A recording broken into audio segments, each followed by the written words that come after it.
el deber del traductor mayormente es traducir lo que está en el original, y el deber del lector, el deber del predicador en este caso, es de interpretar lo que está en el original. So, mi deber es leer la Biblia, estudiarla, escudriñarla, y yo, estudiarla de tal manera que pueda yo ver lo que a veces, otras versiones tratan de dar el sentido del pasaje.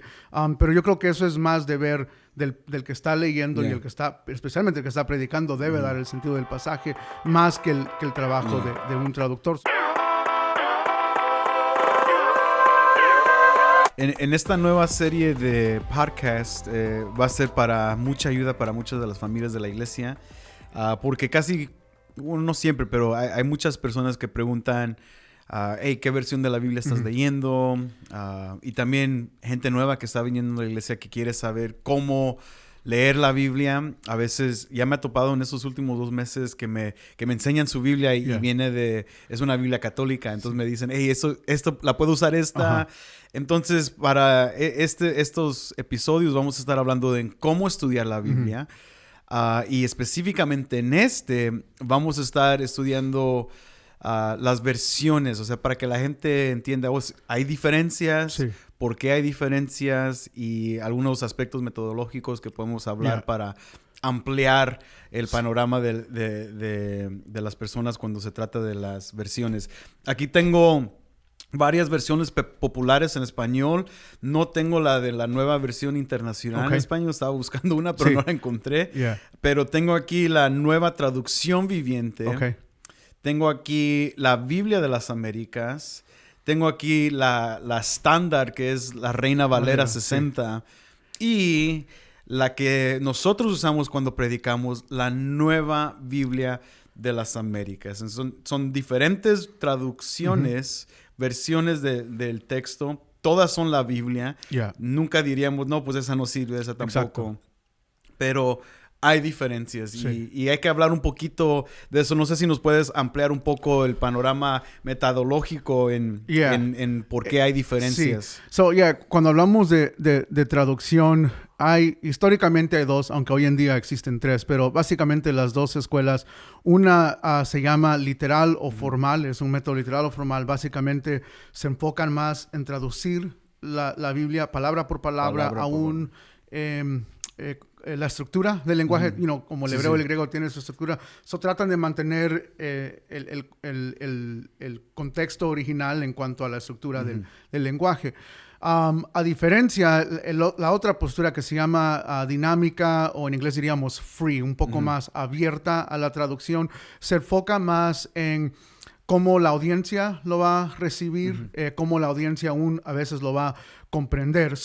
Para dar una distinción tal vez básica, la formal te va a tratar la mayor parte, y lo difícil obviamente es que palabras en hebreo y griego tienen múltiples signifidos. Por eso a veces aún, por ejemplo, la Reina Valera, que cae en esta categoría, y la Biblia de las Américas, que también cae, the King James, porque I forget la historia de la Reina Valera, pero the King James en inglés y the NASB caen en la primera categoría, pero las 2 usan a veces diferentes palabras porque nuevo el lenguaje se presta para traducir esas palabras diferente. Aún en esas metodologías vas a encontrar diferencias aún en los versos, donde por ejemplo la nueva versión internacional se enfoca más en darte la idea del pasaje. Trata de el pensamiento. El pensamiento, la idea. En inglés dicen the sense, el sentir aún del pasaje, que de nuevo aquí ya yo diría caen más un poco en interpretar a veces el pasaje, el sentido del pasaje, que simplemente solo dar una traducción literal. Y a veces cambia totalmente el sentido del pasaje. Sí, exacto, porque el autor está dando lo que él cree que es el sentido del pasaje, y a veces el original, tú puedes verlo y decir, eso no es el sentido. Y ese es el problema con, yo diría, tal vez el segundo método, aunque nos ayuda tal vez a entender un poco más la idea de ciertas cosas, a veces sí pueden cambiar el sentido. Y entonces en la historia de la iglesia, Jerónimo traduce la Biblia al latín, al vulgato, y él hace lo mismo, o sea, cae en esta traducción dinámica o abierta. Él manifestando más el sentido del pasaje que en sí lo literal. John Wycliffe, el reformador, él usa el primer patrón. Y luego en nuestra época, tristemente, está la que nosotros sí rechazamos completamente, y yo sé que tal vez va a sonar un poco difícil para algunos escuchar, pero es lo que se llama una Biblia parafraseada. Y para mí las versiones parafraseadas ya ni están intentando con original, simplemente están en sus propias ideas a veces. En estas versiones existe la muy popular en inglés, The Message Bible, en español, la Biblia de la traducción en el lenguaje actual. O sea, esas versiones para mí ya son parafraseos. El autor está parafraseando textos a veces ni del original, simplemente del inglés. Y la Biblia de Passion, Passion Translation, que es la Biblia que la iglesia Bethel Church usa. Ellos la hicieron y también es una versión parafraseada y para mí esas versiones ya están más peligrosas porque ni están a veces viendo el texto original simplemente del inglés, una versión, vamos a decir, la Reina Valera en español, y simplemente agarraron esa versión y le dieron una parafraseada más entendible de la versión de español. Pues para que la gente lo pueda entender. O sea, el argumento es que queremos que la gente entienda la Biblia. El dilema ahí sería, pues, a veces entiende nuestras interpretaciones en vez de la Biblia. Por eso me gustan muchas versiones, como la Nueva Biblia de las Américas, que a veces te pone una estrellita por el verso que te deja saber, mira, hay otra manera para traducir esta palabra. Sí. Esta palabra tiene 3 significativos y tú ves y tú puedes decir, ok, pero ellos optaron, los editores de esta Biblia adoptaron esto y pues ya puedes entender que hay diferencias, pero ellos adoptaron esto. So, mínimo puedes a veces pues decidir cuál quieres utilizar en esto. So, entonces, qué bueno que mencionas eso, porque la mayor parte de la gente cuando escoge una Biblia no está pensando en eso. ¿No? A veces es por el look. Qué bonita se ve la Biblia, la voy a comprar. Antes, yo recuerdo en la librería, mi mamá era dueña de una librería cristiana, la famosa librería Vino Nuevo. Y vendía, creo que la Biblia más popular que vendíamos era una Biblia así chiquita, cuadradita, Reina Valera.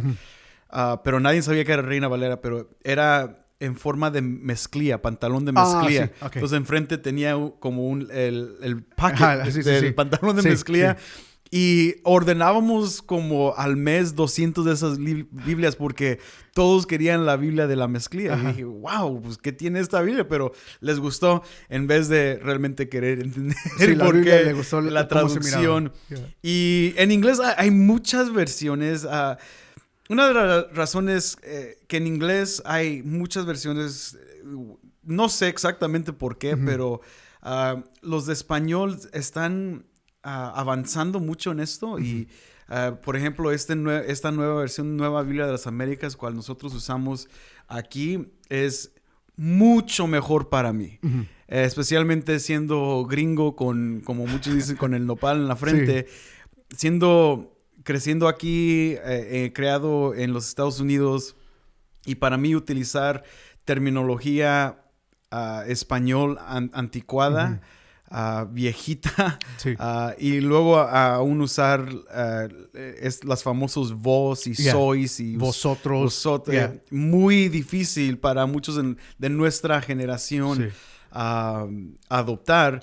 Y eso es no las palabras, de hecho, de las mismas palabras griegas o hebreas. Son de un español antiguo o un español moderno. Y gracias a Dios que la Nueva Biblia de las Américas salió porque eliminó eso y se mantuvo fiel al texto original. Que aún es difícil a veces leer porque las frases hebreas son... Cuando yo leo los profetas, como batallo, tengo que estudiarlo, y aún así sigo batallando porque es difícil. Pero no, realmente los editores que quisieron ser fieles al texto, porque sí puedes, para que suene un poquito más fluido o más, en inglés, liquid, más líquido, puedes cambiar la esencia aún de la poesía del mismo pasaje. Entonces, aunque es más difícil, podemos realmente disfrutar de cómo la palabra de Dios fue construida. Sí. Nunca fue construida para nuestros oídos modernos. Fue construida para un oído antiguo. Y lo que me encanta de la versión que mencionaste es que ellos cambiaron, por ejemplo, que vosotros a ustedes. O sea, eso de nuevo no es, algo... No es una teología, no es una teología cambiada. Cambia. Es simplemente la terminología, pero fiel al texto. Y yo creo que, honestamente, el deber del traductor mayormente es traducir lo que está en el original, y el deber del lector, el deber del predicador en este caso, es de interpretar lo que está en el original. Mi deber es leer la Biblia, estudiarla, escudriñarla, y yo estudiarla de tal manera que pueda yo ver lo que a veces, otras versiones tratan de dar el sentido del pasaje. Pero yo creo que eso es más deber del que está leyendo y el que está, especialmente el que está predicando, debe dar el sentido del pasaje más que el trabajo de un traductor. Pero de nuevo, estas traducciones que mencionamos, con la excepción, en mi opinión, de las que son parafraseadas, son traducciones que mínimo están en el texto original y están tratando la mejor manera de ayudarnos a nosotros. Tenemos que reconocer también que esas personas, nosotros dos admitiríamos, son muchos más inteligentes que nosotros. Saben mucho más. Saben mucho más. Las intenciones son buenas, son puras, diría yo, aún en las dos metodologías. Pero al final, nuestro deber es agarrar la Biblia, leerla y nosotros buscar el sentir y el significado. Y por eso estar en una congregación que te ayuda a entender eso puede abrir tu pensar para ver, mira, déjame buscar una versión que pueda realmente pegarme más. Y a la misma vez no estamos diciendo, tira tus nuevas versiones internacionales, tira tu Reina Valera, sino que aún yo casi siempre uso diferentes versiones cuando estoy haciendo un mensaje. Y quiero ver cómo la nueva versión lo interpretó. Sí. Quiero ver cómo el CSB lo interpretó y por qué. Pero obviamente como pastor, ¿no? Sí. Pero a la misma vez, una persona que toma su estudio bíblico en serio, si tú vas a tomar tu estudio bíblico, y eso vamos a hablar después, pero puedes tener unas 2, 3 versiones y si no quieres comprarlas, ponlas en tu iPad, ahí, Bible Gateway. Hay muchas que las puedes poner 3, 4 versiones a la misma vez. Yep. O sea, no es que te cueste dinero, es literalmente gratis. Y luego ahí tú puedes ver por qué optaron para utilizar ciertas traducciones, y eso te va a ayudar.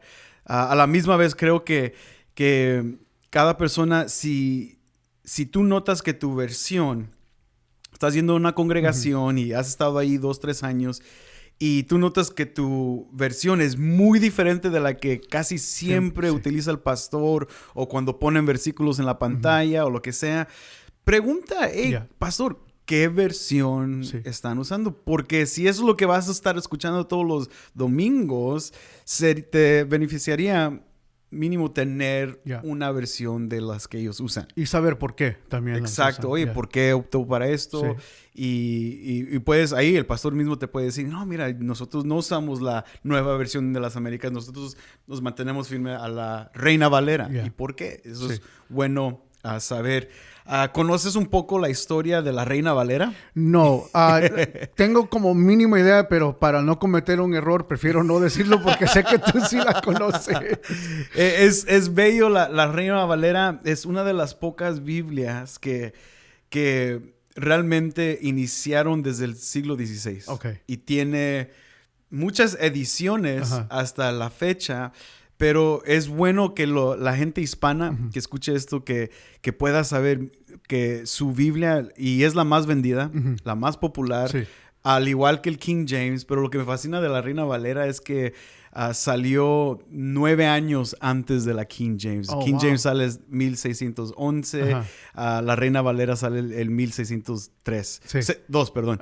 Y es como un orgullo, ¿no? Que la Biblia más famosa en inglés salió 8 o 9 años después, y los españoles, la gente que hablaba español, salió un poco antes. Pero de hecho en el 1596 ya había una versión, y luego Cipriano Valera la editó y ya salió la nueva. Pero es bueno, es interesante un poco de historia, que por eso a mí me fascina la Reina Valera. Pero sí tiene un español muy antiguo. Pero mis respetos para la Reina Valera, mis respetos para todos los que formaron parte del equipo de edición. Pero para nosotros la nueva versión de las Américas es una de las, hoy en día, pegada al texto original y fácil para entender y leer.